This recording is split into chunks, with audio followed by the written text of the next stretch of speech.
everybody. Welcome to the Sally Allen Podcast. This podcast is a platform for people to come and share their stories of resilience. I believe that sharing our stories not only help us heal, empowers us, but it also helps other people. And I have my dear friend today, Michelle Hausbeck, and she has a powerful story to share with us. But before we go to her story, our podcast question today from Michelle is, how does a 6-mile walk turn into I do? A story of silver lining through the gray of grief. Yeah, Michelle, tell us. Let me talk about Michelle for a minute. I'm going to put you on spot for a minute. Okay. I've met Michelle a couple of years ago, and every time she walks in the room, she just makes me feel comfortable. And I don't know how to explain it. It's like you have your spirit animal. I think you might be my spirit animal. Michelle puts my mind at ease.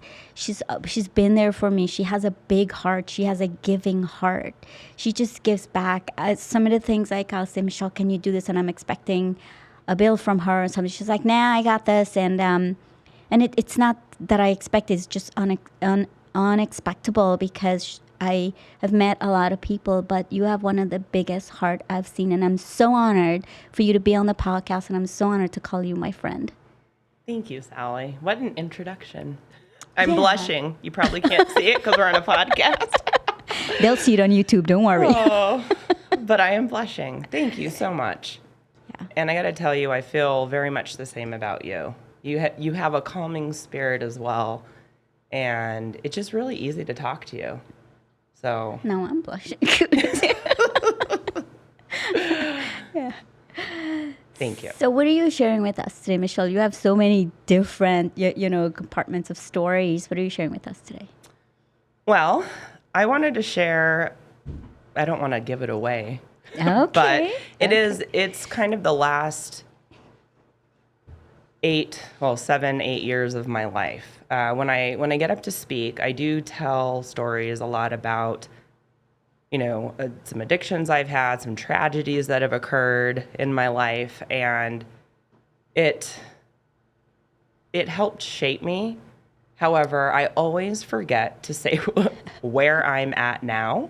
Yeah. And what those stories of tragedy have done for me and what has come out of them. So I figured I would tell the story of about the last 7 years of my life and how it came to be. Yeah. But also how, the tragedy, which grief is involved in that. As I like to say, I hope I can say this on your podcast, grief is a mind fuck. Yeah. And, you don't think it really ever leaves anybody. It changes, it morphs, but it's always still there and rears its head. Yeah. At expected times and then also at unexpected times. So that's weaved through even the really good parts of my life. Good. Well, I'm really excited to hear about that. But I think to clarify, like what you're saying when you say grief is a mind, the F word, I think you're saying that it's always there, and how do you deal with it? But if you don't deal with it, then that's when it starts effing with your mind. Yeah. I call it that because you never know when it's going to come up at times. I mean, years and years and years later, I could be driving, not listening to music. There's no smell. There's nothing to trigger a memory or an emotion. And I mean, out of the blue, I just start crying and feel that, that sorrow. And it's shorter now as the years go on, or there is anxiety about certain dates that come up. And it's not anxiety necessarily that the date's coming up. It's anxiety over how I'm going to feel when the date comes.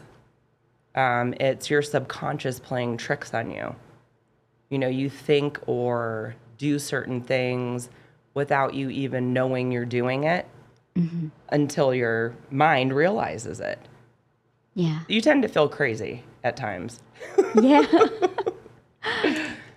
Wow. So tell us, how long have you been going through this grief? So I'll start in the end that became a beginning. I like that.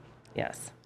So about almost 8 years ago, July 2nd of 2014, I had a fiance, and he passed away suddenly. He drowned at Lake Mead. I was not there. And typically when I tell my story, I talk a lot about what happened, right? A little bit before, the during, and a little bit of the after. So as you can imagine, that changed my life quite a bit. And the grief part of it has definitely stayed with me. However, it's morphed and changed. And I did go get help. Yeah. I joined a grief group, which I really couldn't stay in because hearing other tragedies just made me feel worse.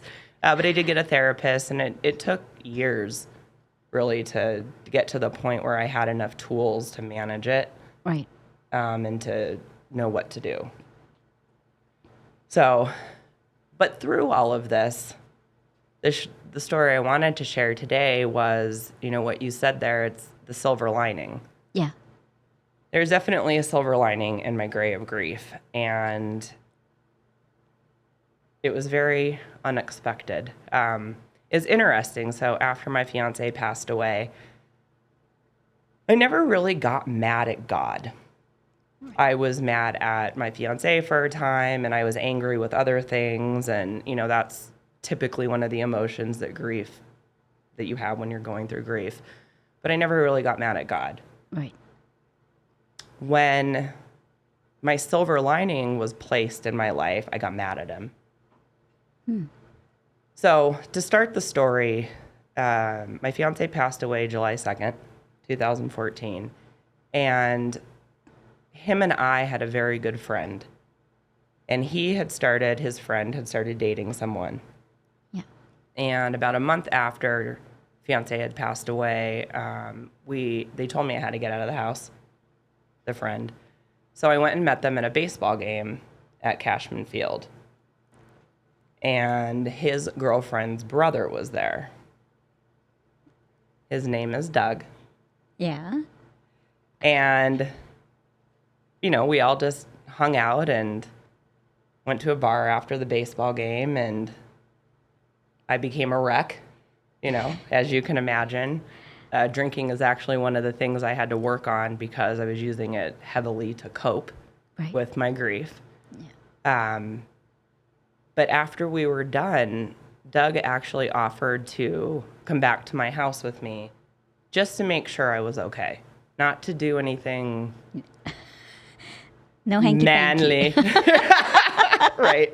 Yeah. He was a perfect gentleman. He slept in the guest room. And the 6-mile walk.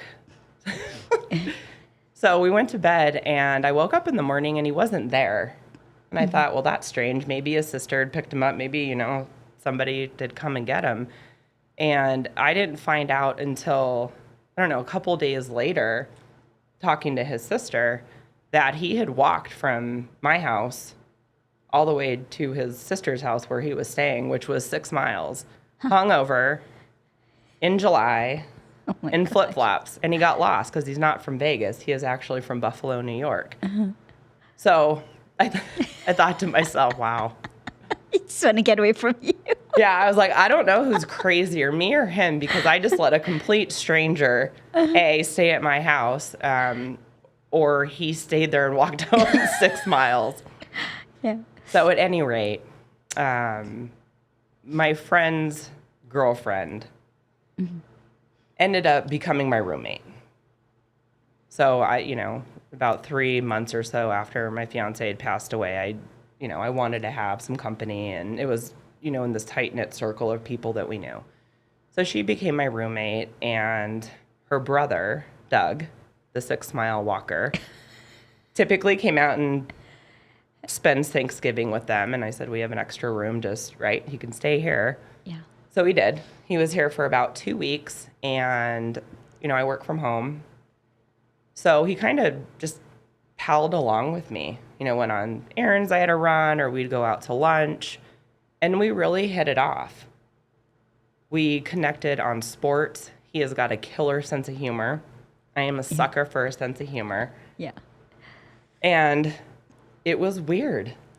It was great, but weird. It had really only been 6 months, and I felt guilty as hell. I constantly wondered what people would say. Yeah, people. If I was interested in somebody, which they did say, by the way.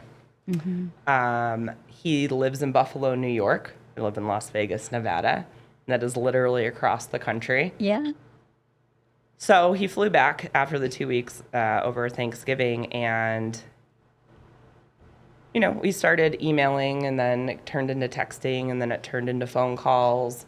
He came out to visit for New Year's, and then it turned into FaceTime. Then I flew out there in February. So we essentially started dating cross country. And I got mad at God because here I was, a complete train wreck. I mean, you talk about train wreck, and that was me. Yes, I was going to see a therapist. However, I was binge drinking to deal with my grief. I was a mess. Yeah.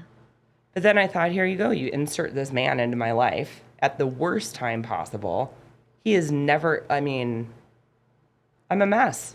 Yeah. I don't know what the hell he sees in me and why he's still sticking around. And he lives across the country. Thanks a lot. Right. So I talked to my therapist a lot about it, and guilt was one big thing I had to overcome, right? Getting into a relationship, and even so soon after. But the resounding voice in my head from her, and even what I thought my fiance would say, because I would want the same for him, is you're still alive. You're still alive. You still, want a family and a partner and all the things you wanted, right? Before this happened to you. It's going to look different, obviously, than you thought. Right. But here's this man that, you check off the boxes, and he had a lot of the boxes. So I look back, though, and, you talk about God's timing. If Doug had lived here during this time and not across the country, I really firmly believe it would not have worked. Because of the mess that I was in. I had to learn to deal with things on my own accord. Right. I had to take the steps. It had to be me for me, not for somebody else. Right. Right? Not to please somebody else, not to make somebody else happy. I had to do it for me. Yeah. So the fact that we did live apart, I think, is why it worked so well. So we ended up moving out here in May. In 2015. We talked about living apart, and I said, that's silly. If it's going to work, it's going to work. If it's not, it's not. Yeah. Let's just go for it. So we moved in, and we got married in 2018, and the rest is history. Awesome. Congratulations. I have so many questions going through my head, and I'm quickly writing them down because I don't want to forget. But what a great story. I love the 6 miles. So for fun's sake, did he ever mention why he walked out and went and walked 6 miles? Yes. I was like, why didn't you call your sister? You have two sisters that live here. You were staying with one. Yeah. And the other one is my good friend's girlfriend. You had options. Yeah. I didn't want to bug anybody. I felt weird. I didn't want to wake you up. And right then I was like, okay, so you're a true gentleman, right? Yeah. Check. Check, yeah. Awesome. But it's hilarious to hear him talk about it. I'm going to have to hear his perspective on it because I can't wait. But then my other question is, you were mad at God because he sent you a silver lining. What were some of the reasons why you were mad? My train of thought during this time, and grief does crazy things with your thoughts and your mind, right? My thought was you just took someone away from me. Right? And here you are giving me what looks to be potential of a great relationship. But you're giving it to me in a time that I'm a disaster, and there is no way in hell anybody would want me right now because of what just happened. I did not think it was going to work out. Right. I thought at some point he's going to be like, you are ridiculous. Right. Because of the binge drinking, because I would, pull away, because one minute I'd be, lovey, and the next I'd be like, oh my God, I feel so guilty. I mean, talk about a roller coaster. And I was just waiting for the other shoe to drop. And I was mad because I knew it was going to happen. Yeah. But then we started talking about him moving out here. Yeah. He gave us 2 weeks, did not have a job yet, which if you know Doug, this man does not like to take risks. Right, right.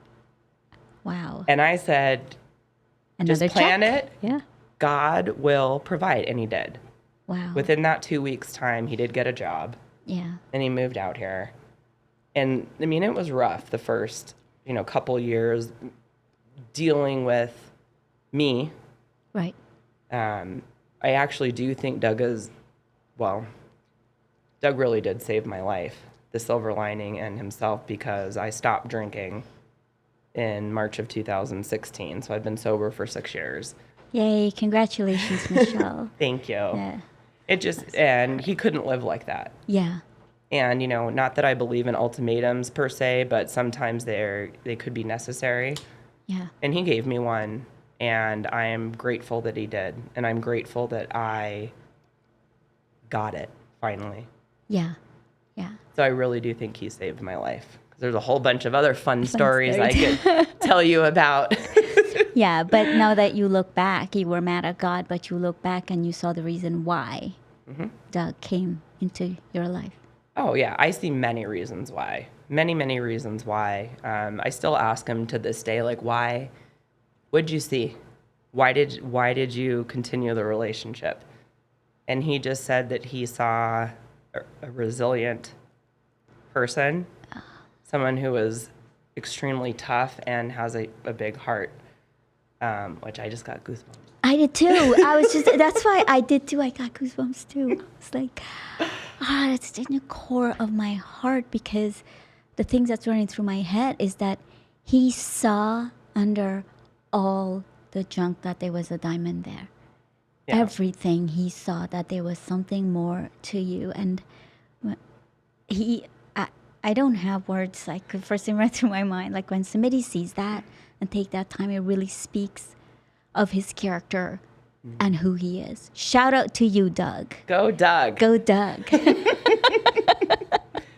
Yeah, it's kind of like I call him my silver lining, but he saw the diamond in the rough, or like, the sparkle beneath all the gray in the clouds, that I felt like Linus kind of, right? Linus walks around with this cloud of dust around him. Yeah. Like, that's how I felt. I'm like, I just got my shit just hanging out with me, going everywhere I go. Yeah. Oh my gosh. And Doug could just have this laser vision to see beneath it, to say, I'm going to stick with you, Michelle, because I see potential. Yep. And I see who you are. How wonderful is that? I'm very blessed. Yeah. And when I don't really remember the exact moment or date or anything when I was like, oh, God, aha, I get what you were doing. Like, God's timing, right? Or everything looks clearer hindsight. Yeah. I know that I thought really hard about it the night before we got married. But I know I had forgiven God before then, but it just all left me the night before we got married. Wow. So, you felt that weight off your shoulder. Of being upset with him for putting Doug, because I was confirmed, like, I know he wasn't going to leave. And I was still a mess, in some regard, but he'd helped me, God and Doug, and just my support system to continually get through things. Wow. So when you and I were talking about sharing your story, one of the things we talked about is even though we know, like, our husbands are there for us, our friends are there for us, sometimes we just have this thing where we're afraid still that one day they're not going to be there. Tell me a little bit about that. So this is the grief that stays with you. Yeah. When Doug first moved in, right, he would go to his job in the morning, and I would always walk him out to his car, say goodbye, give him a kiss. Well, I did the same thing the morning that my fiance left to go to the lake.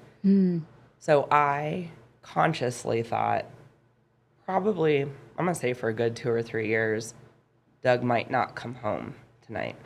What if Doug dies?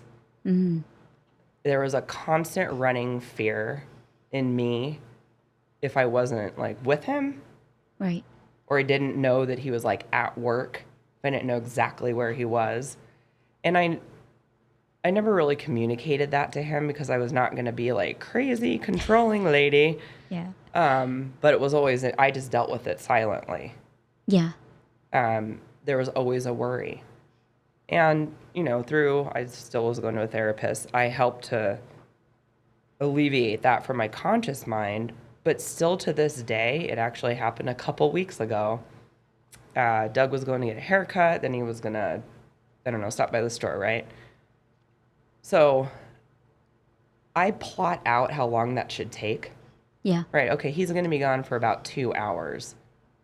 When that timer goes off, those feelings of anxiety and the thoughts of, oh my God, is he okay? Did something happen? Right. Start to come into my conscious mind. This timer I created, completely subconscious, because I don't realize it until the timer goes off. So a couple of weeks ago, so it's getting better. It's not as frequent as it used to be. No, so the subconscious is still there. Right. So whenever he goes somewhere and I don't hear from him in this allotted time I give him, it just comes to the surface. It's happened with, you know, my parents even. If I call both cell phones and the house phone and I don't know where they are, immediately, Yeah. my mom could be taking a nap, right? Yeah. She's not dead somewhere. Yeah. But that is always where my mind goes to. If somebody's late, if we're supposed to have lunch and you're 20 minutes late and I can't get a hold of you, I'm going to think something happened. Right. Immediately. It's your default. It is my default. It's your default to think. Right. Wow. Have you thought about switching it to just thinking someone's stuck in traffic? Have you tried? I do. Yeah. I mean, Yeah. I have tools. So what I do share is with put it in us. God's hands. That's right. Just say, you know, God, I say the prayer of take care of them, whatever is going on, or alert me if something really is wrong. Yeah. Like, kind of tell me what to do, like to relax, stop it. Yeah.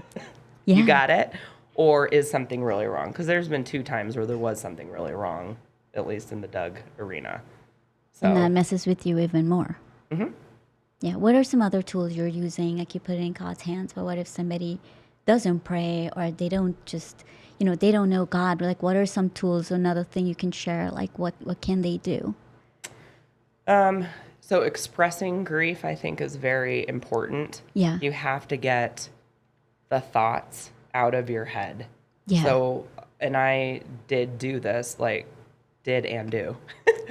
either through writing, finding people that you can talk to, aside from a therapist. I am a huge advocate of therapy that you can share with, because if it all sits and festers, there is a breaking point always. Yeah. There always will be a breaking point, or it will start to come out in different ways, and it's different for everybody.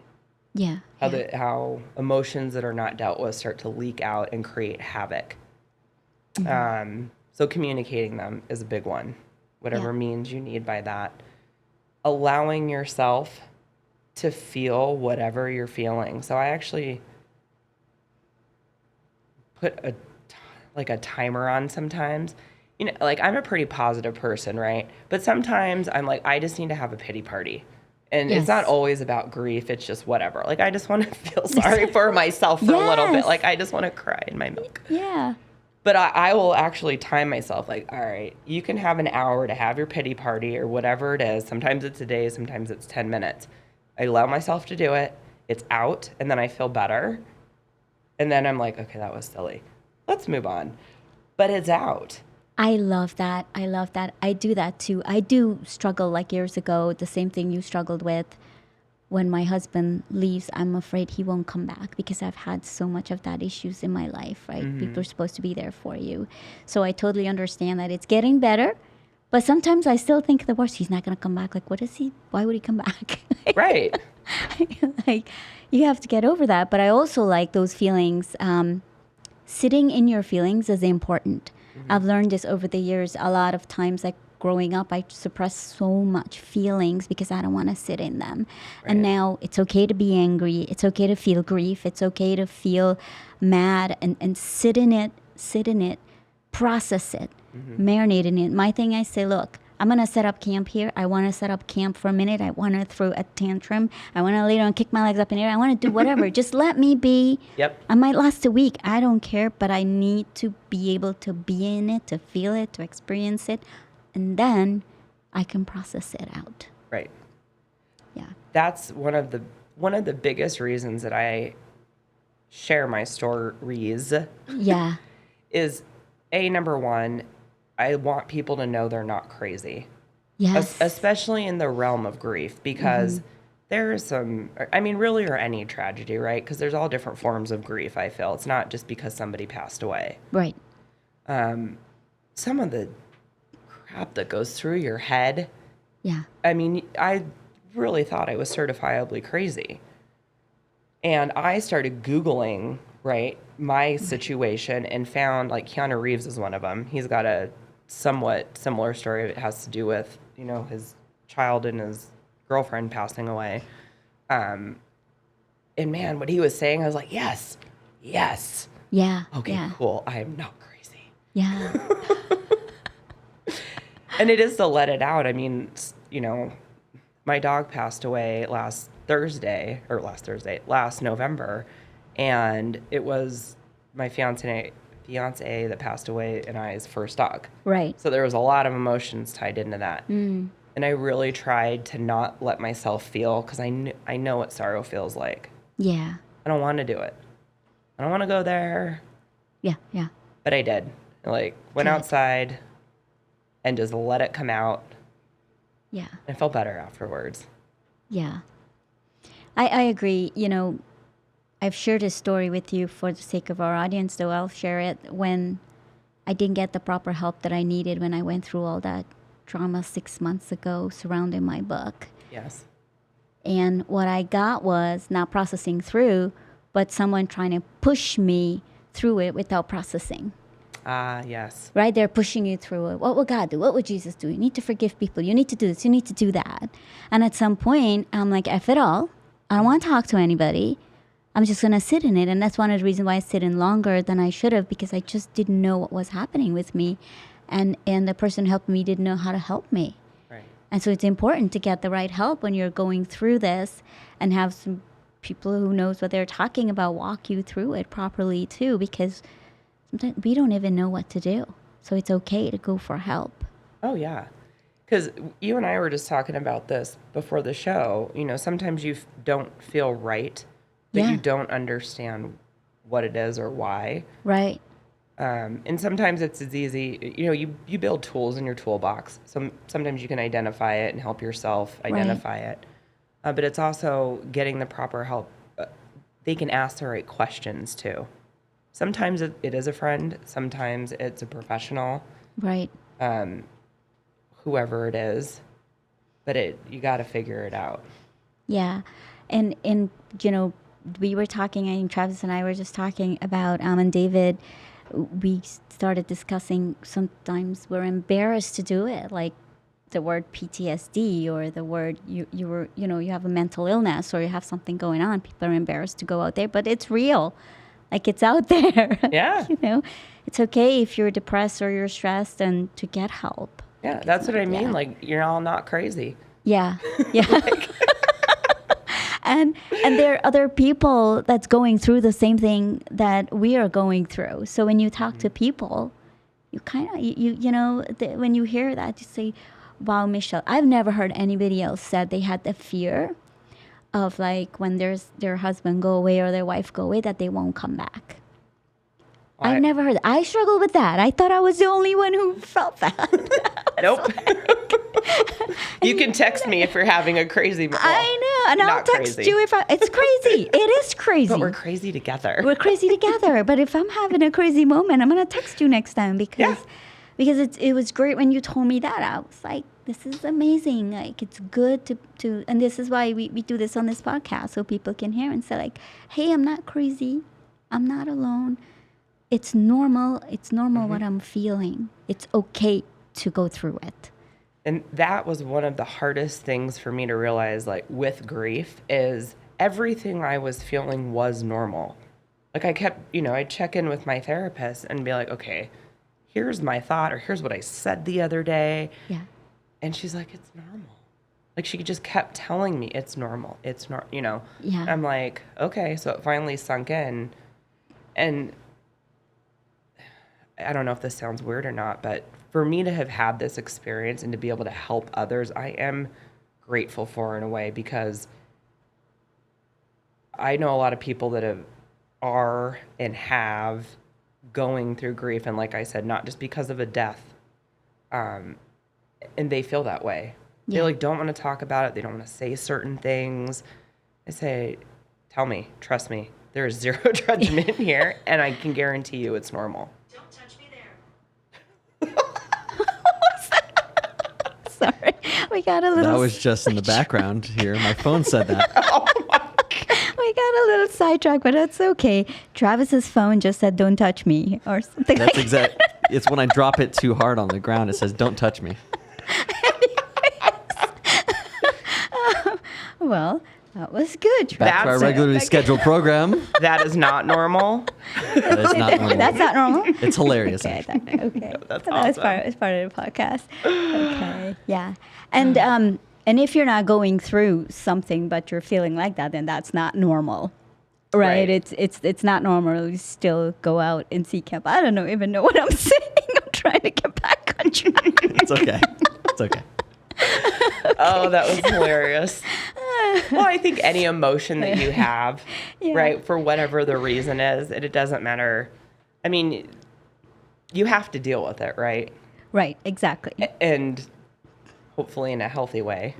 That's right. Even like I know sometimes, like this year, I've been feeling some things, and I have been trying to put my finger on it. Mm-hmm. And I'm like, okay, is it this? Is it this? Is it this? Yeah. And there's some things I think it might be, but I am still not 100% sure yet. Yeah. But at least I'm trying to figure out what it is, why it's there, so then I can work through it. I love that because it speaks to going through life intentionally. Mm-hmm. And not just physically going through intentionally with our learning and with our health, but mental health also. It's like you feel something in your gut. It's not right. Mm-hmm. And that's when, let me process this through and see what's going on. And being intentional is the only way we continue to be healthy. Right. Yeah. Yeah. You have to be. That's a big lesson I've learned. Yeah. It's a good one. So what's your takeaway today for our audience? 2. Okay. One's really easy. You're not crazy. Yeah. Yeah. You're not crazy.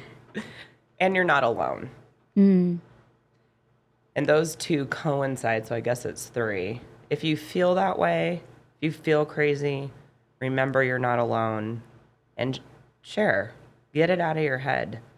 Please go talk to somebody. I can guarantee you, like you just said, you're not the only one. We tend to think we're alone, especially when it's something horrific. Like, I am the only person on earth that has ever gone through this or feels this way, but you're not. Yeah. And that it's such a relief. I mean, just, with what you were talking about, you never heard somebody say when their husband or their person leaves that you think they're not coming back. Yeah.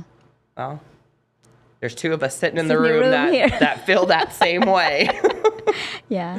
I like that, and friends, it's never too late to start living resiliently. And I was going to say the same thing that Michelle said. Like, if you're going through something, whether it's grief or whether it's anger, whatever it is, just find a group, find the help that you need, because you'll realize, like, I'm not crazy and I'm not alone. So Michelle, I want to thank you today again for coming on the podcast. It's like, I thought the last one was one of the best. Sorry, David. This is like one of the best. I went up to. No. You went up to.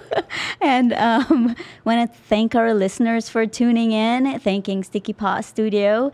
And if you like our show, rate, review, and share with your friends.